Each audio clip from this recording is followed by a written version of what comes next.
जय माताजी, जय हिंद, जय भारत। मित्रों, वाद नहीं, विवाद नहीं, वाद नहीं आ विवाद नहीं અને વિકાસ સિવાય વાત નહીં। મિત્રો, હું વાત કરી રહ્યો છું બોટાદ જિલ્લાનું નિંગાળા ગામ।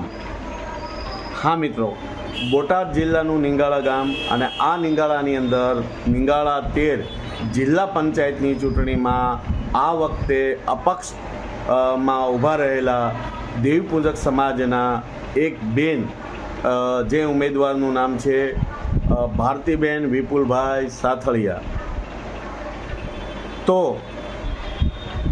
હવે જ્યારે આપણે ઘણીવાર વાત કરતા હોય કે અમારી પાસે મોકો નથી, નકર અમે તમને કંઈક કરી આપત, અમારી પાસે મોકો નથી, તો હા મિત્રો, મારા તમામ દેવીપૂજક સમાજના યુવાનોને, વડીલોને, માતાઓને, બહેનોને બધાને હું વિનંતી કરું છું, અપીલ કરું છું, પ્રાર્થના કરું છું તમને કે આ વખતની ચૂંટણી જે 2026ની અંદર 2026 અને 26 તારીખે 26મી એપ્રિલે રવિવારના દિવસે જે તમને મોકો મળ્યો છે ભારતીબેનને જીતાડવા માટેનો, ભારતીબેનને જીતાડવા માટેનું પાછળ કારણ કે આજે જો ભારતીબેન આપણા સમાજની દીકરી જો આજે આગળ આવી ગયા અને આજે આ જિલ્લા પંચાયતની ચૂંટણીમાં જો એનો વિજય થયો તો મારા સમાજની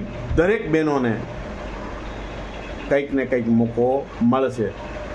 આપણે જે આપણા સમાજની અંદર ખૂબ ઓછું શિક્ષણ છે, ઘણા બધો વિકાસ ઓછો છે, તો આ વખતની આ જે ચૂંટણીની અંદર જે ભારતીબેન વિપુલભાઈ સાથળિયા જે નિંગાળા વિસ્તારમાં અપક્ષમાં ઊભા રહેલા આ ભારતીબેનને બહુમતીથી વિજય બનાવો। મિત્રો, આ બેન એકવાર આવી ગયા એટલે પછી આપણે લાઈન થશે, આપણા સમાજ આગળ વધે। આપણા સમાજની અંદર આવી રીતે જે બેન કંઈક કરી બતાવવા માંગે છે તો તમારી પાસે મોકો છે। આવતી 26 તારીખે તમારા હાથમાં જ બટન હોય છે, એટલે હવે સમાજને જાગૃત બનાવો, શિક્ષણ બનાવો અને સમાજને જે મોકો આ બેનને જે મોકો મળ્યો છે તો હવે તમારા હાથમાં બાજી છે। તો આ બેનને બહુમતીથી તમારો કિંમતી મત આપી અને બહુમતીથી વિજય બનાવો એવી હું આશા રાખું છું। તેમનું